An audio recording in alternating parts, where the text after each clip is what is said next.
Buenas tardes, amigos. Vamos a ver hoy los pinceles en Photoshop, lo que habitualmente llamamos brush en inglés, brochas, porque en Photoshop consideramos un pincel estrictamente la señal que deja una brocha, un pincel para nosotros, sobre el papel cuando damos un solo toque. No cuando hacemos un trazo, no, sino cuando damos un solo toque sobre el papel. Esa huella única es lo que consideramos un pincel en Photoshop. Una vez que establecemos esa huella única, podremos determinar cómo es el trazo que se genera con esa huella, claro, pero eso puede ser muy variado y prácticamente, yo diría que casi absolutamente infinito en Photoshop, ¿no?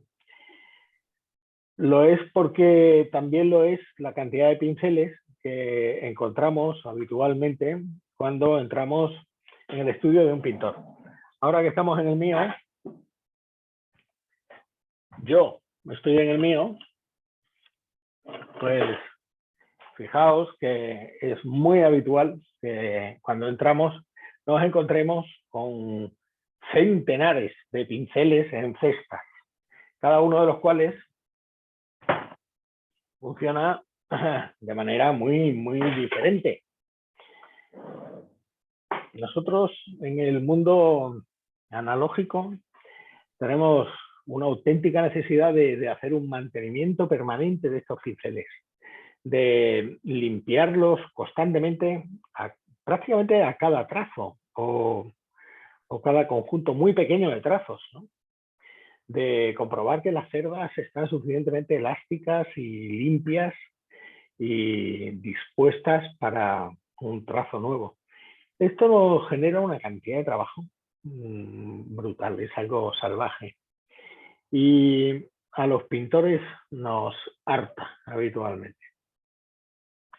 Así que encontrar pinceles en el mundo digital que no tienen que limpiarse es una auténtica maravilla, es una gozada para nosotros.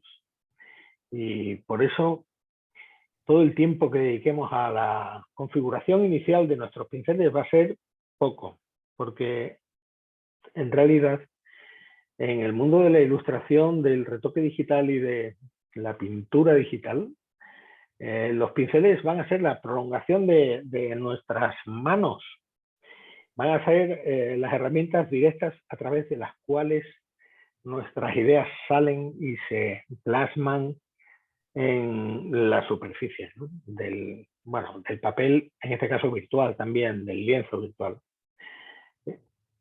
Así que una de las cosas que solemos hacer los ilustradores digitales es dedicar bastante tiempo inicialmente a coleccionar nuestros pinceles, a crear nuestros propios pinceles y a aprender a utilizarlos adecuadamente. Hay un asunto que desde el primer momento debemos distinguir. Cuando nosotros estamos trabajando con un ordenador normal y movemos el cursor del ratón precisamente con un ratón, pues el ratón no tiene sensibilidad a la presión del pincel. Así que simularemos que manejamos un pincel, pero eso lo hacemos a través de un ratón, un mouse. Y el trazo que nosotros generaremos pues va a ser un trazo absolutamente uniforme, porque el ratón no tiene sensibilidad a la presión del mouse. Vamos a verlo que en Photoshop, cuando abrimos un archivo nuevo, voy a abrir un archivo nuevo, me da igual del tamaño que sea. Si cojo un pincel redondo y voy a pintar con pintura negra, ya vemos que el trazo de ese pincel va a ser siempre un trazo regular. Sin embargo, esto no funciona así cuando estamos manejando una tableta digitalizadora. Es algo muy, muy diferente. En una tableta digitalizadora, voy a trasladar mi programa a la tableta digitalizadora. Voy a ver si lo estáis. ¿Seguís viéndolo? Bueno, ahora No, sí. no vemos. ¿Ahora sí lo vemos? Ahora sí, ahora sí. Vale. Bueno, si yo cojo ese mismo pincel... ¿Puedes enseñar cómo es la tableta esa? Sí, ahora os la enseñaré. Si cojo ese mismo pincel y con la dinámica de forma le activo la presión de la pluma, por ejemplo, en la dinámica de forma, entonces cuando lo vaya a manejar con la tableta digitalizadora, ya veis que el trazo es mucho más natural, ¿no? Así que en la forma de la punta del pincel lo podré poner más o menos fino el pincel para hacer del trazo pues un trazo mucho más natural, mucho más como si fuera un trazo de un lápiz. ¿De acuerdo? Así que esto es una cosa que desde el primer momento debe quedar claro, que cuando estamos manejando una tableta digitalizadora, bueno, la mía es una tableta digitalizadora esta, pues es una Wacom ThinkPic y es una tableta genial, es brutal. Pero estas valen una pastorra tremenda y no es necesario que tengáis unas tabletas digitalizadoras tan potentes como esta porque, bueno, pues vale mucho dinero. Pero últimamente estoy viendo otras tabletas digitalizadoras que valen mucho menos dinero. Esta Cora tiene una muy interesante. Enséñanos la Cora, porfa. A ver si puede ser. Bueno, la tableta digitalizadora de Cora vale 200 y pocos euros. No estamos hablando de la mía que vale casi 3.000 y pico, no. Y con esa tableta digitalizadora de Cora se consiguen unos niveles de presión excelentes y bueno, basta con que tu ordenador tenga una tableta gráfica de gama intermedia para que la cosa sea suficientemente interesante. Es A muy ver, buena, Cora, es muy buena. A ver, Es estupenda. enséñanosla. Es casi... No vemos nada, ¿eh? Es que se ve muy oscuro. Es que no la tengo encendida. Espérate, que voy a subir la persiana. Venga, sí, porque así no vemos nada. Bueno, os pasaré la referencia de la tableta por si a alguien le interesa. Ahí la tenemos. A ver, échala un poco más atrás, porque si no, no la vemos. Sí, bueno, ya vemos que es una tableta más pequeña que la mía, pero también es una tableta en la que la imagen se ve la propia tableta. Esta es una de las grandes diferencias. Esta es una tableta china, la de Cora, y sin embargo, ya digo, es muy finita y de muy sencillo manejo, ¿eh? Está muy bien, la verdad es que muy bien. Cora, parece una azafata del precio justo. Sí. Totalmente. Sí, lo has hecho estupendo. Bueno, a ver, lógicamente los productos muy caros es porque te dan muchísimas prestaciones y funcionan muy bien con otro tipo con programas específicos y traen software propio y traen muchas cosas, ¿no? Que no trae esta, pero bueno, quiero decir que basta con una tableta digitalizadora pequeña. Por ejemplo, la Intuos de Wacom es la tableta gráfica básica por defecto, ¿no? Una tableta gráfica de tamaño A6, pequeñito, ¿no? Y que funciona muy bien. Cuidado, en esas tabletas no ves lo que estás dibujando. Quiero decir que en ese caso lo que tienes que hacer es, digamos, coges una superficie pequeña sobre la que vas dibujando y vas mirando al tiempo que vas dibujando. Entonces tienes que entrenarte porque estás dibujando pero estás mirando en otra parte, ¿no? Y esa es la gran diferencia con las tabletas gráficas de gama superior, en las que la imagen te aparece sobre la superficie en la que estás dibujando y parece que estás dibujando sobre ella. Bueno, esta es una de las salvaguardas que hay que hacer antes de nada, porque a la hora de manejar pinceles nos va a pasar mucho eso. Todos vamos a querer una respuesta, un comportamiento del pincel, pues que sea un pincel muy, muy natural. Y sin embargo, eso no va a ser fácil de conseguir si no tenemos una tableta gráfica, ¿no? Un lápiz óptico. Antes, esto era mucho más difícil de conseguir.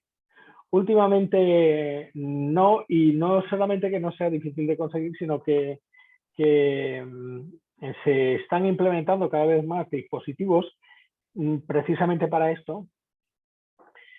En tablets, por ejemplo, el último modelo de los iPad o los últimos modelos de la Samsung incorporan ya tabletas con tarjetas gráficas tan excelentes que permiten programas de interacción tridimensional en tiempo real.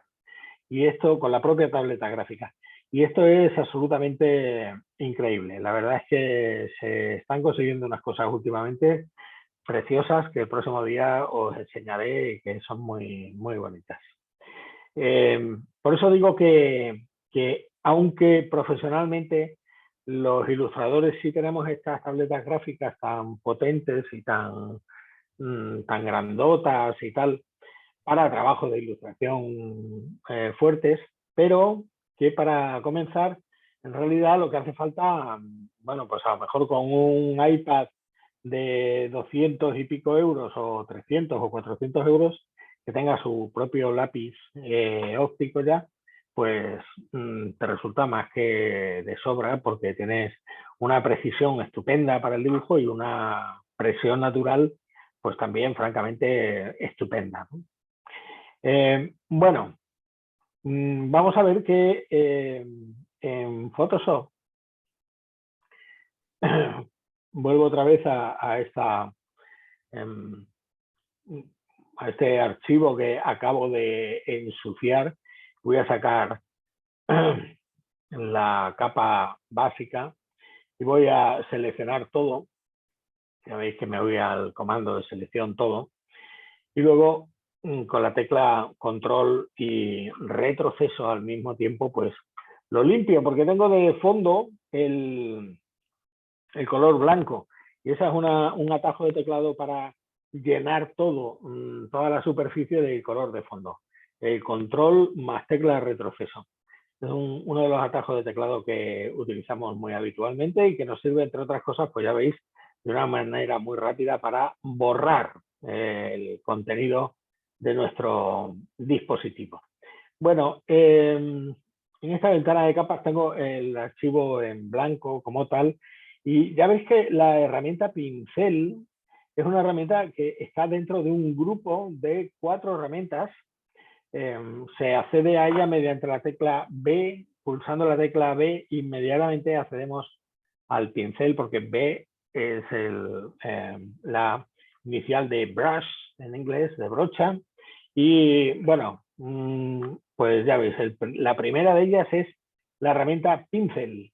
Luego está la herramienta lápiz, luego la de sustitución de color, que es uno de los pinceles menos conocidos, y posiblemente el menos conocido de todos es la herramienta pincel mezclador, aunque es absolutamente fantástica. El próximo día o otro día también os daré digamos unas nuevas nociones sobre no sobre la herramienta pincel de historia, sino sobre la herramienta pincel histórico, que es una herramienta que solemos tocar también muy, muy poco. Ya digo que esto lo comento porque hay 4 o 5 tipos de pinceles muy diferentes conceptualmente en Photoshop, que funcionan de manera muy, muy distinta. Una de ellas es la herramienta pincel, sin más. La segunda es la herramienta pincel de sustitución de color.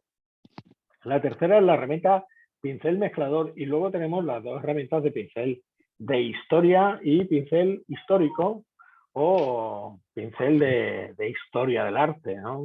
Que también se llama así, o se llamaba así en las primitivas versiones de Photoshop. En inglés, porque en la traducción nunca se ha llamado pincel de historia del arte. Pero en inglés sí, el Art History Brush.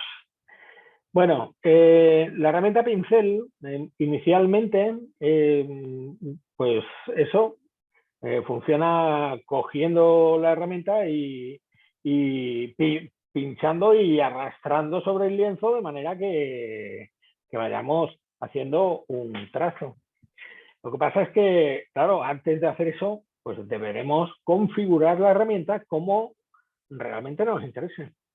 Para hacerlo, pulsamos en el panel de control y nos vamos a encontrar con un panel de pinceles en el cual vamos a poder elegir el tipo de pincel que a nosotros nos interese.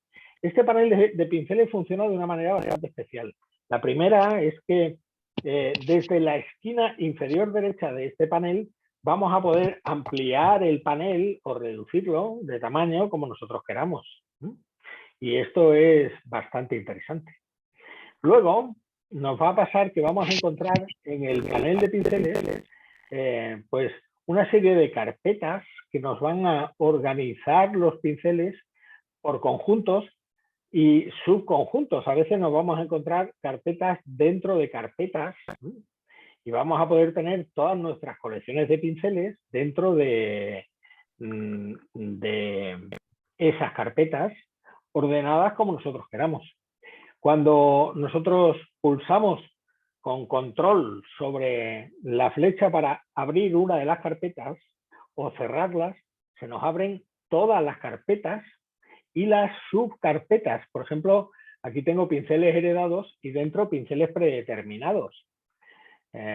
Si yo con control cierro la carpeta de pinceles heredados, se me cierra también la subcarpeta de pinceles predeterminados. Sin embargo, si lo que voy haciendo es abriendo una a una, pues ya veis que se me abre cada una de las carpetas, pero se me abre también al abrir la carpeta esa, la carpeta de pincel predeterminado. Cuando cierro, perdón, a ver cómo lo voy a hacer. Cuando cierro con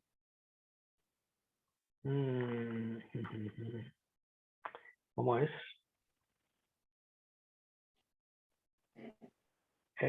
Cuando cierro con la tecla, eso es con la tecla control. Y cuando lo hago con la tecla, a ver, es que siempre hay atajos de teclado diferentes. No, pues esa no es. Otro atajo de teclado, tampoco. Voy a probar otro más diferente. Tampoco. Tampoco es. A ver, este. Ese es. Parece que no. Sí, creo que cuando lo hago con mayúsculas y control, entonces se me abren todas las carpetas. Cuando lo hago con mayúsculas, se me cierran todas. Es exactamente igual. A ver.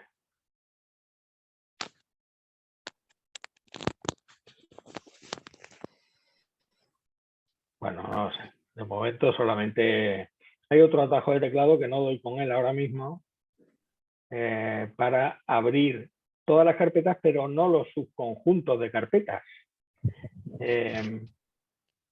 Y sin embargo, si abro con control, abro carpetas y este es. Sí, por ejemplo. Con este abro las carpetas, pero no abro las... Disculpadme, creo que se ha caído internet. Me estaba diciendo Cora que tenía problemas de conexión y yo me estoy conectando con el móvil. Creo que ha habido algún problema. Ah, sí. Un momento, entonces ¿Tú voy a ver. ¿Nos recibes bien? Yo sí, perfectamente. Ahora, Sí. ahora vuelve a ir el equipo. Yo también Vale, estoy viéndolo muy bien. ¿Sí? También, no tengo ningún No problema de tengo momento. problema. Pues suprimo móvil y vuelvo a entrar por ahí. Estábamos comentando que cuando cogemos un pincel, en el panel de pinceles, podemos tener organizadas nuestras carpetas con grupos de pinceles, con nuestras propias colecciones de pinceles. Estas colecciones de pinceles se van a ver mayores o menores dependiendo del deslizador que tenemos en la parte inferior del pincel. Y además, en este panel se nos puede mostrar el pincel con el nombre del pincel. Fijaos, ahora nos aparece el nombre y la punta del pincel. El nombre del pincel, punta del pincel y trazo de pincel también. De manera que en cada uno de ellos vayamos viendo cuál es el trazo, el nombre que le damos al pincel y la punta, la marca que nos va a dejar el pincel con su huella particular, ¿no? Esto lo podemos elegir para verlo como nosotros queramos y bueno, ya sabemos que de la esquina superior derecha vamos a poder ver exactamente a poder poner el tamaño del panel que nos apetezca para poder ver los pinceles como nosotros queramos, ¿no? En nuestras carpetas y sus carpetas. Ya digo que, bueno, es un poco un despiporre el poner tanta información como nombre de pincel, trazo de pincel y la propia huella del pincel. Lo que es habitual es que pongamos solamente la huella del pincel, no la punta del pincel, el resto, tanto el trazo del pincel, lo solemos evitar y también el nombre del pincel, que no nos suele llamar demasiado la atención, de no ser tan pinceles que nosotros mismos hagamos a los que pongamos nombres especiales y queramos elegirlos luego específicamente como tal pincel, ¿no? Luego también nos sucede que hay determinados pinceles que nosotros vamos a ir fabricando. Por favor, quien tengáis los micrófonos abiertos, Soy yo, cerradlos. espera un momento, por favor. Es Bueno, un problema. ya digo que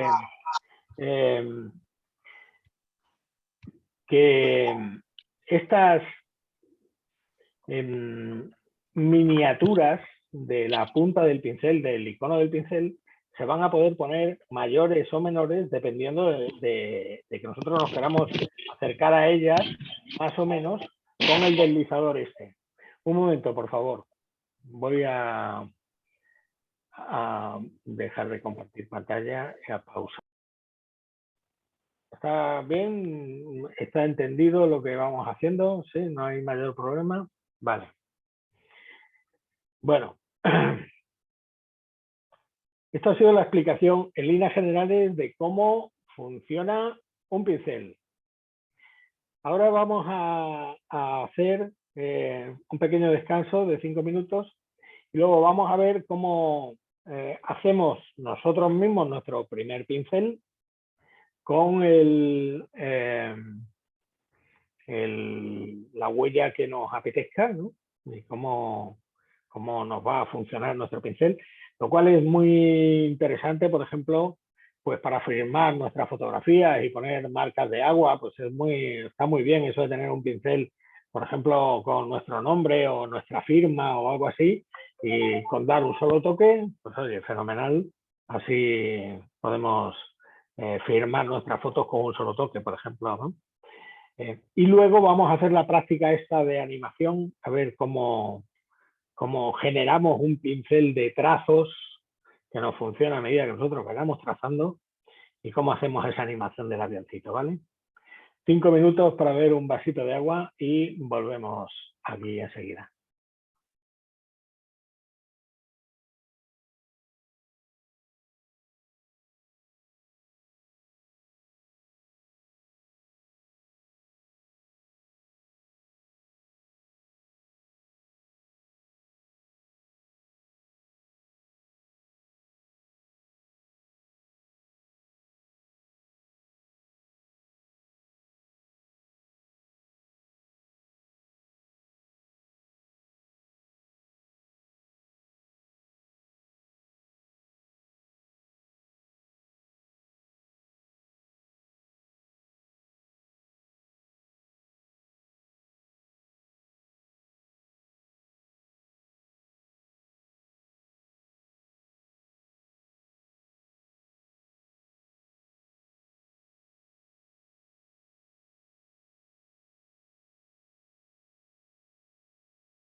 Mi abuela, me estoy achicharrando de calor aquí en la guardilla esta en la que estoy. Voy a apagar esta luz porque si encima estoy con luz, con el foco delante me muero de calor.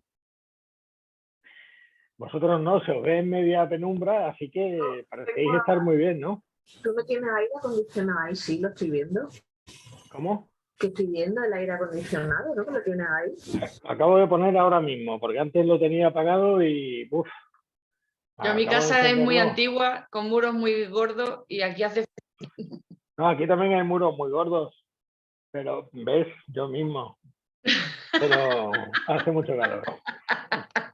Hace mucho calor.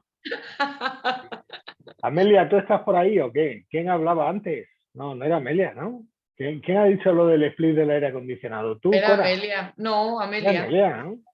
Yo, Pues muestra tu cara o calla para siempre.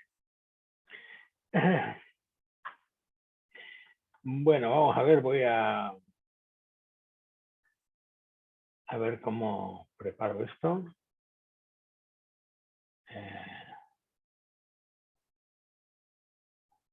Uh.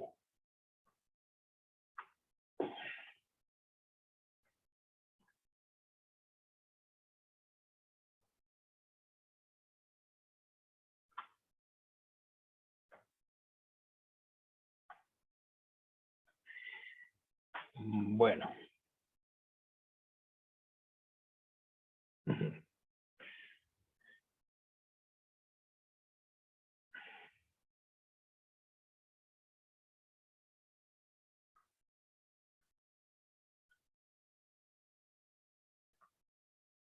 Bueno, vamos a ver cómo hacemos para hacer un pincel nosotros mismos, ¿no? Cómo nos va a funcionar la cosa. Esto de... Grabo. Vamos a comenzar a hacer la práctica del viaje por África, para lo cual vamos a fabricarnos un pincel inicialmente que nos marque una línea de trazos y que esos trazos varíen según la dirección de la línea que nosotros vamos haciendo. Para eso voy a abrir un archivo nuevo. Bueno, en principio me va a dar igual un poco las medidas que tenga ese archivo porque lo voy a recortar yo inicialmente. No lo vemos. Quiero decir que no, perdón. Abro un archivo con las dimensiones cualquiera. No sé qué dimensiones le he puesto exactamente al archivo. El tamaño de imagen que tiene pues son 15 por 21 centímetros aproximadamente, a 72 píxeles por pulgada. Lo puedo variar como yo quiera. En principio me da exactamente igual. Quiero decir que va a ser un pincel, el resultado final. Bueno, pues voy a recortarlo para que sea más pequeñito todo esto, que sea una cosa así. Y luego dentro de él voy a establecer un guión. Y para eso cojo un rectángulo y lo relleno con un color negro, ¿no? Con control retroceso. No, perdón. Con control retroceso tengo que tener el fondo negro para que se me ponga de negro lo que tengo seleccionado. O bien, en vez de hacer eso, cojo el bote de pintura y con pintura negra seleccionada lo relleno ese rectángulo negro que he hecho. Y fenomenal, ya tengo mi rectángulo hecho y ahora aún más voy a recortar este archivo para que me quede todavía pues, un poco más pequeño de lo que yo quería. Bueno, fijaos que lo puedo recortar todavía con mayor precisión, sobre todo para que los márgenes del archivo sean bastante, del trazo, sean bastante iguales, ¿no? En general. Así que solamente con eso voy a definirlo como pincel y por eso me iré a edición, definir valor de pincel. Y a esto le voy a llamar pues trazo discontinuo. Trazo discontinuo. De tal manera que bastará con que lo haya llamado así para que al seleccionar el pincel lo tenga seleccionado en mi lista de pinceles, trazo discontinuo. Y eso está bastante bien, pero en el momento en el que yo me ponga a utilizar este pincel, pues ya vemos que no funciona exactamente como yo quiero, ni mucho menos, ¿no? Lo primero es que es un pincel que está bastante grande de tamaño, lo tendré que poner más pequeñito de tamaño, ya vemos, pero aún así sigue sin funcionarme como yo quiero. Así que sacaré el panel de ajuste de pinceles, que lo saco, es ese panel que tiene esa forma de carpeta con pincel. Y aquí le iré dando un espaciado a mi trazo, de tal manera que me vaya resultando un trazo bastante discontinuo. Ya lo vemos que de esta manera, cuando yo maneje el pincel pues lo voy a ir manejando en unos trazos bastante discontinuos. Y eso está como muy bien, ¿no? Aún así el trazo me resulta bastante grande. Lo voy a poner más pequeño.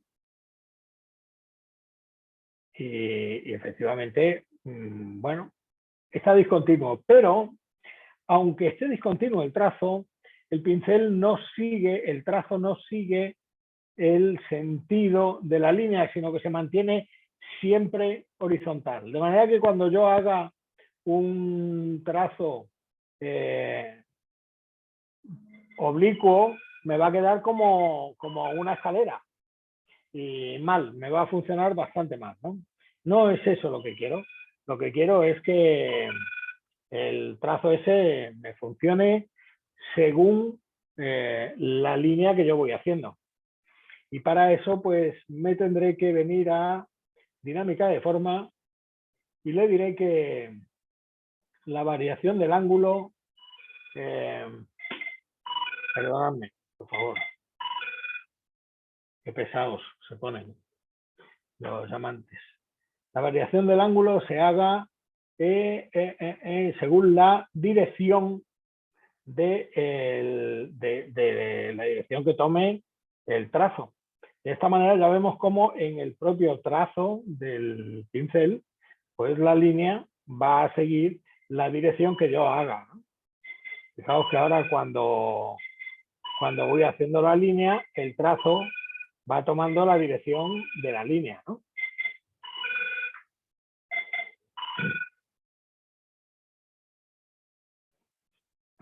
Así que, bien, ya tengo el pincel como yo quiero que me funcione. Lo único que tengo que hacer es elegir el color de pincel que yo quiero. Muy bien. Y de esta manera, pues, ya podré hacer el trazo que siga la dirección de la línea que voy trazando adecuadamente. ¿Vale? Muy bien, sí, hemos entendido bien cómo se ha hecho el pincel este. Claro, vale. Voy a poner en una capa nueva el punto de inicio y de fin de la animación. Juan, comparte. Bien. Digo que en una capa nueva voy a poner el inicio y el fin, el punto de inicio y fin de la animación. Para eso, pues trazo un pequeño circulito. Recordad que para que sea círculo exactamente tengo que pulsar la tecla Alt, perdón, la tecla mayúsculas. Bien, y lo relleno de rojo. Bien, sí, lo relleno de rojo o no. Puedo rellenarlo. Ahí lo tengo, relleno de rojo. Bien. Eso mismo voy a hacerlo en el fin, que va a ser, por ejemplo, pues por la zona de Madagascar. Hago aquí otro pequeño punto y me voy a acercar un poco más para ver que he hecho esa selección en la misma capa. No sé si la tengo por aquí seleccionada. Ahí la tenemos. Entonces, le quito la máscara flotante y ya veis que con el color rojo lo relleno con el bote de pintura, ese pequeño punto. Eso lo puedo mover, la parte que tengo seleccionada en esa capa, solamente moverla al punto que yo quiera, sin que se me mueva la parte que no está seleccionada de esa capa. Así que bien, ya tengo establecidos el punto de inicio y el punto de el final. Muy bien. Luego voy a traerme la avioneta que vaya de un punto a otro. Para traer la avioneta, lo que voy a hacer va a ser archivo, incrustar, colocar un elemento incrustado.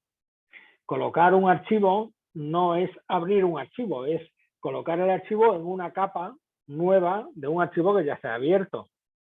Así que ese archivo puede estar incrustado y entonces se mete dentro de este otro como un gráfico nuevo, o bien puede ser un archivo enlazado externo, en cuyo caso debemos guardar siempre la ruta relativa entre los dos archivos para que se pueda enlazar uno con otro. Así que le doy a colocar un elemento incrustado y me vendré a buscar mi archivo. A ver por dónde lo tengo, lo tendré. ¿Dónde? Por aquí. Debajo de popar. Aquí lo tengo. Ahí. Bien. Bueno, aquí lo tengo. Así que este archivo que inicialmente se me coloca, ya lo veis, como un elemento incrustado, como un elemento olé inteligente, no voy a poder hacer gran cosa con él mientras no lo rasterice. Yo no lo voy a poder ni recortar ni nada de eso. Así que lo que voy a hacer inicialmente va a ser rasterizar esa capa para que deje de ser un elemento incrustado. En ese caso ya sí puedo seleccionar cualquier parte de la capa y eliminarla de manera que me quede solamente con la parte que me apetezca de este archivo, ¿no? Así que voy a ir eliminando algunas partes de la capa que no me gusten mucho, aunque en general lo que voy a hacer va a ser ponerlo en un modo de edición más sencillote.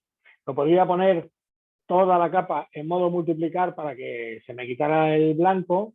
Ya veis que de esta manera se me quitaría el blanco, pero me quedaría la avioneta como bastante transparente, ¿no?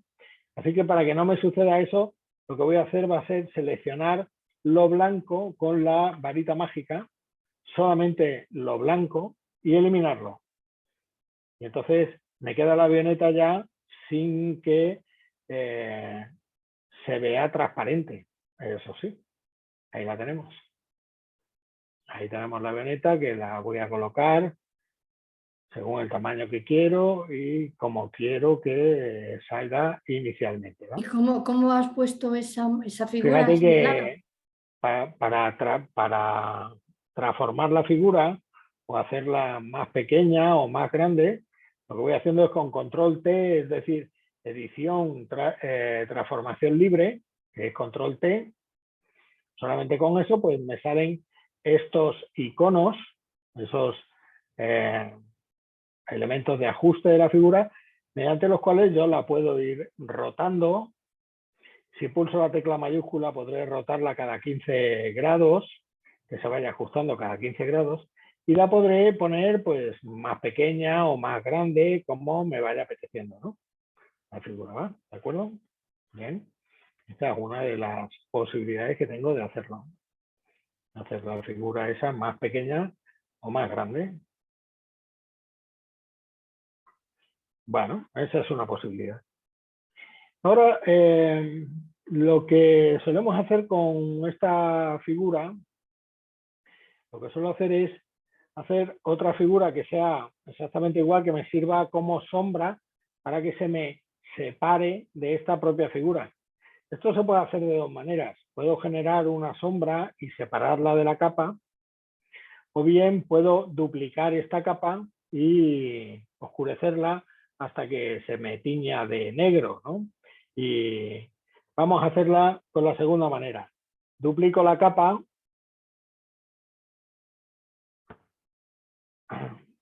y esa capa, la capa de arriba no, pero la capa de abajo la voy a transformar en una capa en blanco y negro.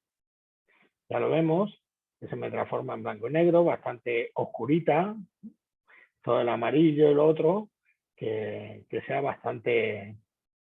toda bastante oscura en general, ¿no? Y luego a esa capa le voy a dar un filtro para que se me desenfoque, se me haga, bueno, no tanto como ese desenfoque porque sería demasiado, pero que me parezca una pequeña sombra, ¿no? Bien, por ejemplo, algo parecido a eso, lógicamente que se me modifique un poquito, voy a poder modificar la sombra como yo quiera. Fijaos que si yo modifico la sombra bastante, lo que hago es levantar el avión, ¿no? No hace falta que modifique el avión, sino que modifique la sombra, ¿de acuerdo? Bueno, pues ya tengo todos los elementos para ir haciendo esta animación de uno a otro, ¿no? Bueno, quizás lo que debería hacer sería colocar el avión apuntando al punto definitivo, o no. Eso lo podré hacer durante la propia animación. Bien, pues nada, se trata ahora de comenzar con la animación y ya está. Fijaos que en la animación vamos a animar todo menos la capa de fondo, que es una capa que está bloqueada. El resto de las capas, todas las vamos a poder animar adecuadamente, como queramos. Para animarlo, tenemos que sacar una ventana a la que llamamos la línea de tiempo. Así que por orden alfabético nos iremos al comando de ventanas, que es donde nos aparecen todas estas ventanas auxiliares, y buscaremos la L, HJKL, línea de tiempo, aquí. Al pulsar sobre línea de tiempo, nos va a preguntar qué es lo que queremos hacer, si queremos hacer una línea de tiempo de vídeo o queremos hacer una línea de animación cuadro a cuadro. Las líneas de animación de cuadro a cuadro lo que nos hacen es ir juntándonos un dibujo y encima otro, y encima otro, y encima otro, pero tenemos que hacer cada uno de los dibujos independientemente. Así que en este caso lo que vamos a querer es crear una línea de tiempo de vídeo. Una cosa es elegirlo con este desplegable y otra cosa es crearlo pulsando sobre el botón. Entonces elijo primero línea de tiempo de vídeo y luego pulso sobre el botón y efectivamente ya veo que se me han creado videoclips, todos correspondientes a las capas que tengo, a todas las capas que tengo, menos a la capa fondo. Tengo un videoclip de inicio y fin, que es el del punto de inicio y fin, que este no se va a animar porque esos dos puntos van a estar quietos. Tengo otro videoclip que es el de la sombra, le puedo cambiar el nombre aquí y ponerle sombra, y se me cambiará también en el videoclip correspondiente. Y en la capa de la avioneta, que también la puedo cambiar, avioneta, se me cambiará al videoclip avioneta. Estos videoclips se me han creado inicialmente, fijaos que tengo aquí en la parte de abajo un zoom para acercarme o alejarme. Se me han creado los videoclips estos inicialmente con una duración de 5 segundos. Así que no está mal, 5 segundos de animación, es una animación suficientemente extensa, 5 segundos de animación, ¿no? Y eso es lo que vamos a tardar en nuestro viaje a África. Así que, bueno, suficientemente bien. Fijaos cómo se anima la avioneta entre uno y otro. Es tan sencillo como lo siguiente. En el MobiClip de avioneta, cuando pulsamos sobre la flecha que hay al lado del móvil clic de avioneta, tenemos posición, opacidad o estilo. Las tres cosas las podemos animar: la posición, la opacidad o el estilo. Nosotros aquí solamente queremos animar la posición. Así que nos iremos primero a la primera posición de nuestra avioneta, que es esa que tenemos. Le daremos al reloj que hay al lado del rótulo de posición y se nos genera un primer fotograma clave. Los fotogramas clave son los fotogramas en los que la animación va a cambiar su acción, bien sea la posición, la opacidad o el estilo que tengamos. Así que lo único que tenemos que hacer ahora al final es irnos hasta el cuadro final. Todavía de momento no tendremos nada animado. Nos llevaremos nuestra avioneta hasta el fotograma final, hasta ahí. Y aquí, teniendo la posición final como la hemos cambiado, le daremos a otro fotograma, ahora ya con el rombo y no con el reloj, sino con el rombo que hay en medio. Así que una vez que la tengamos en nuestra posición final, le damos y ahora tenemos un fotograma en la posición final. Por tanto, si movemos el cabezal de la línea de tiempo, vaya, pues debería habernos creado esto. No nos lo ha creado, no sé por qué. A ver, la posición, pues lo tenemos. No sé por qué no. Pues vuelvo a repetirlo otra vez. A ver qué es lo que he hecho mal. Perdona, Juan. ¿Y el trazo que has hecho antes, los trocitos estos en rojo? Luego lo animamos, Vale. la línea, ¿vale? Pero vamos a animar primero la posición de la avioneta, que no sé por qué no. A ver, elimino esto. Vale. Copio este fotograma. A ver, si lo tengo, imaginemos que voy a colocar el fotograma este al final. Si lo copio ahí. Copio el fotograma. Me vengo aquí al final, al inicio. ¿No?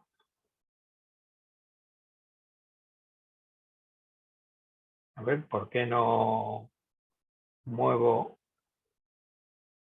la avioneta? La avioneta la tengo aquí al inicio. Bien. Y me crea el fotograma inicial. Ahora sí. Ya vemos que del fotograma inicial al fotograma final, la avioneta se me mueve. Es que en realidad no tienes que hacer prácticamente nada. Solamente el fotograma te lo crea él. De hecho, el fotograma, en cuanto mueves la avioneta. Lo mismo me va a pasar con la sombra. Fíjate que con la sombra lo que voy a hacer va a ser que, sin embargo, la sombra se me mueva un poco desde la posición inicial. Cuando la avioneta se supone que está en lo más alto, entonces voy a coger la sombra aquí en esa capa y voy a traerme la sombra hasta una zona más separada de la avioneta, para que desde el principio, que estaban muy juntas, hasta aquí se me separen. Entonces le voy a dar aquí a una posición bastante separada, mientras que al principio la sombra iría bastante junta con la avioneta, ¿no? Así que desde aquí hasta aquí la sombra se me irá separando de la avioneta bastante, y eso me hace que la avioneta parezca que se va juntando, ¿no? O sea, que se va separando y por tanto la avioneta se va levantando. Y ahora haremos al contrario. A medida que vayamos hacia el final de la animación, entonces la sombra se nos irá juntando mucho más y se nos pondrá otro fotograma al final de la animación. Por tanto, fijaos cómo ahora desde la mitad se nos va juntando hacia acá. Así que si nosotros reproducimos desde el primero de los cuadros nuestra animación, vamos a ver cómo la avioneta se va levantando, la sombra se va apartando y luego, a medida que va a ir aterrizando, pues se va a ir acercando la sombra a la avioneta. Fijaos que en lugar de la posición también podríamos haber animado la opacidad para que fuera desapareciendo la sombra a medida que se va juntando con la avioneta, ¿no? Eso está bastante bien. Bueno, ahora lo que nos falta por animar es el trazo de línea de puntos con el pincel que hemos ido haciendo nosotros, ¿no? Imaginemos que para eso vamos a crear una capa nueva y en esa capa nueva que se nos pone aquí al final, vamos a ponerla al principio del todo el moviclive este de la capa nueva, vamos a hacer el trazo con nuestro pincel creado, ya nuestro pincel de líneas, y vamos a hacer el trazo del pincel desde, bueno, cuidado que lo estoy haciendo bastante mal. Voy a hacerlo otra vez un poquito mejor. Desde ahí hasta el otro punto, hasta aquí prácticamente. No sé si lo estoy haciendo bien o me estoy pasando o cómo. Bueno, está ahí más o menos. Debería haberme acercado un poco más. Lo estoy haciendo bastante mal ese trazo porque me está quedando como muy irregular. Vuelvo a hacerlo otra vez. A ver si lo hago con un poquito más de precisión. Esa línea de puntos. Bien, hasta ahí. Aproximadamente. Bueno, fíjate que el trazo ahora me va a aparecer desde el principio hasta el final. Si vuelvo a reproducir todo, el trazo está sin animar. Así que, no sé, me queda como bastante mal, ¿no? El trazo ese. Además, al principio parece que el trazo ha quedado un poquito mal hecho. Posiblemente debería haber girado un poco más hacia el sur en la primera mitad del trazado. Voy a volver a repetirlo otra vez. Voy a generar otra capa para tener esa como referencia y voy a volver a repetir el trazo para que en esta ocasión me venga un poquito más cercano al trazado de la avioneta. Elimino la capa anterior y voy a probar ahora a ver si seguiría un poco más o menos la avioneta, perdón, tengo que echarlo hacia atrás, igual que todo lo demás. Me vengo al primero de los fotogramas y ahora pruebo a ver si la avioneta seguiría aproximadamente el camino como iría. El trazo está muy mal hecho porque hay varias irregularidades por ahí, pero bueno, voy a suponer que me sirve. Vosotros lo haréis mucho mejor que yo, lógicamente. Y lo que sí voy a hacer va a ser animarlo, el trazo ese.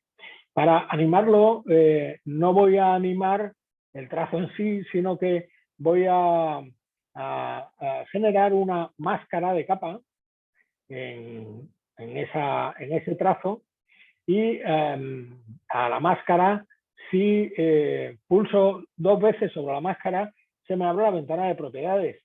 Si le doy a invertir a la máscara en vez de blanca se me pondrá negra.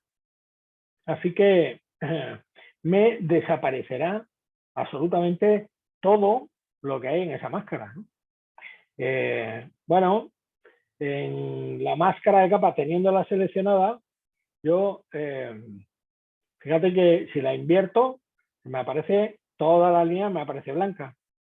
Así que lo que voy a poder hacer va a ser seleccionar, por ejemplo, un rectángulo completo en el que me aparezca todo el trazo dentro de la máscara y rellenar ese rectángulo dentro de la máscara. Tengo seleccionada la máscara con ese cuadrado blanco alrededor, relleno el cuadrado con ese cuadrado con pintura negra. Por tanto, toda la línea me va a quedar oculta por ese cuadrado negro que hay en la máscara de capa. Eso es lo que voy a animar, la postura de ese cuadrado en la máscara de capa. Porque ahora ya vemos que en la capa 2 voy a quitar el modo máscara rápida y le voy a llamar trazo a esa línea, perdón, a esa capa. En la capa de trazo, es decir, en el moviclip de trazo, ahora, en este moviclip de trazo, voy a tener también la posibilidad de animar la posición de la máscara de capa. Y eso es algo como muy interesante, ¿no? Porque es lo que me va a permitir animar ese rectángulo y, por tanto, ir desplazando el rectángulo negro para que se me vaya viendo la línea de tiempo a medida que se va desplazando el rectángulo negro. Así que desde el primer momento le voy a poner un,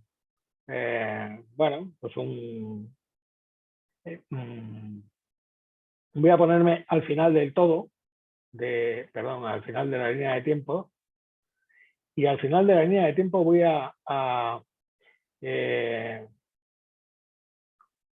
es que lo tengo puesto en el final de la línea de tiempo. Y esto lo debería tener puesto al principio. Así es como quiero que me quede al principio de la línea de tiempo. Así que voy a ponerle un fotograma clave aquí al final. Y ese fotograma clave me lo voy a llevar al principio del todo, porque así es como quiero que me quede. Al principio del todo no quiero que se vea nada de la máscara de la línea de tiempo. Pero a medida que se vaya desplazando hacia el final, le voy a decir que la máscara esta se me desplace, se me vaya desplazando la máscara solamente con la herramienta desplazar. Fíjate que voy a trabajar solamente sobre la línea de tiempo. Perdón, que se me desplace la máscara, no la línea de tiempo, tengo que quitarle el enlace de las dos, que se me desplace hacia el final, de manera que al ir desplazándola se me va a ir viendo toda la línea de tiempo, toda la línea de trazos que voy haciendo, porque me ha desaparecido ya esa máscara de, ya lo vemos de aquí, que se me queda solamente vista ahí ese pequeño rectangulito en la esquina, ¿no? ¿De acuerdo? Así que desde el principio hasta el final, pues ahora veré que me voy al primero de los fotogramas y veré cómo el avión se va desplazando y la línea va apareciendo, bueno, un poco antes, va apareciendo antes que el avión. Así que para que no aparezca antes que el avión, lo que voy a tener que hacer va a ser que en ese trazo, este fotograma tiene que quedar pues más, ¿cómo es? Más tardío posiblemente. A ver si así me aparecería más tarde.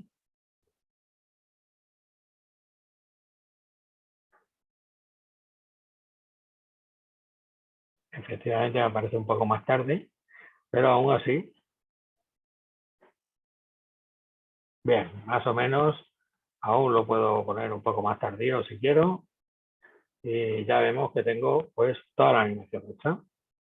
De esta manera la línea de tiempo va apareciendo como si la fuera tirando el avión poco a poco desde el vuelo. Y bien, hasta ahí. Y ya llega más o menos al mismo tiempo, ¿no?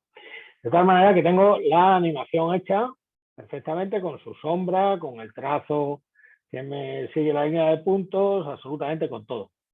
Y lo que tengo que hacer ahora es convertirlo esto en un GIF animado. Y para convertirlo en un GIF animado, pues me vengo a archivo. Sí, perdón, un momento. Sí, un momento. soy yo. Ah, vale. No, un momento, por favor. A ver. Ya digo que lo último que nos falta es hacer de esto un GIF animado que se nos guarde como una animación. Podríamos guardarlo como un vídeo MP4, un AVI o un MOV, por ejemplo, en cuyo caso podemos meterle sonido. Para meterle sonido tenemos una pista de audio en la parte inferior de nuestra línea de tiempo. Aquí abajo, si os dais cuenta, el último de ellos, abajo es una pista de audio y podríamos insertar el audio que quisiéramos. Pero dado que lo vamos a guardar como un GIF animado, el GIF no nos admite sonido, no hay sonido que valga. Suficiente con que nos admita animación. Así que para hacerlo nos iremos a archivo, exportar, exportar para web heredado. Y aquí en el exportador de Photoshop elegiremos el tipo de archivo GIF. Y fijaos que al exportarlo en el tipo de archivo GIF nos va a dar la posibilidad primero de elegir transparencia si queremos que nuestro GIF animado pueda ser transparente o no. En nuestro caso no queremos transparencias dentro del GIF animado porque todo el GIF va a funcionar sobre un mapa, entonces nos da igual que esté marcada la transparencia que no. En general, el GIF animado transparente incluso pesa un poco menos que el otro GIF animado. Pero aquí lo que sí va a ser importante es establecer qué opciones de repetición del GIF animado tenga. Por ejemplo, nosotros le podríamos dar que se repitiera, que se repitiera una sola vez, o que se repita en un bucle infinito, o establecer otro, por ejemplo, que se repita 3 veces y luego pare, ¿no? Si nosotros lo dejamos como bucle infinito, una vez que llegue va a volver a empezar y va a volver a empezar y así sucesivamente. Así que sí, lo vamos a dejar como bucle infinito y ya está. Y le damos a guardar, le ponemos un nombre, por ejemplo, lo voy a guardar en el escritorio y se va a llamar Viaje a África. Viaje por África. .gif. A ver, la primera es una V. Viaje por África. Vale.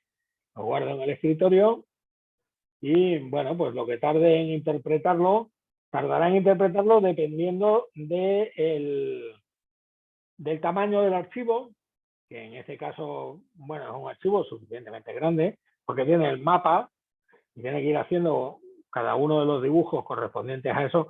En este caso son 60 dibujos, porque el GIF animado está a 12 fotogramas por segundo, son 5 segundos, 5 por 12, 60, ¿no? Entonces, bueno, pues ya está, me lo ha guardado, también dependiendo del estado del ordenador, de la memoria RAM y demás. Lo tengo aquí, Viaje por África, y lo bueno de los GIF animados, una de las cosas francamente interesantes del GIF animado, que lo tengo aquí, ya vemos, pues es que se abren con los navegadores de Internet, con cualquier navegador de Internet. Por ejemplo, le voy a dar a abrir con Internet Explorer, por ejemplo, ¿no? Entonces me abre Internet Explorer y me abre el GIF animado y ya vemos que me lo enseña como tal, ¿no? Fuera, es que Internet Explorer se retira, vale. Voy a abrirlo con otro, por ejemplo con Google Chrome.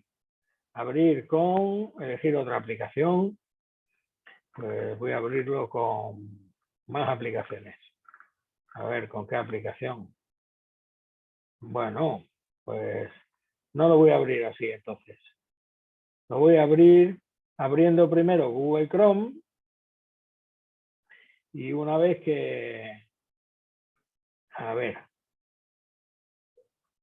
una vez que tenga Google Chrome abierto en una ventana de mi, pues cojo el archivo, lo arrastro hasta Google Chrome y lo lanzo.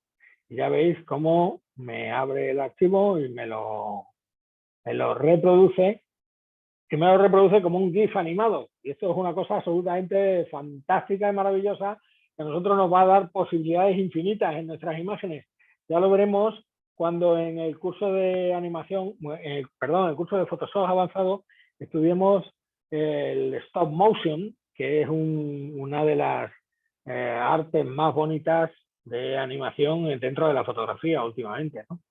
Lógicamente, ya digo que a medida que vayamos refinando nuestras animaciones, iremos viendo cómo todos los fallos que tiene una animación como esta Bueno, pues el trazado no queda muy bien, el trazado del pincel, porque en algunos sitios aparece bastante irregular y debería aparecer igual como una línea recta, pero nos sirve para demostrar que el pincel que hemos hecho va a seguir bueno, pues la línea del trazo que nosotros le hagamos. También la dirección del avión debería haberse girado un poquito y también la sombra, pero bueno, son pequeñas cosillas que tampoco tienen mucha importancia, ¿no? Así que, en fin, esto ha sido todo en lo que se refiere a este tema tan interesante.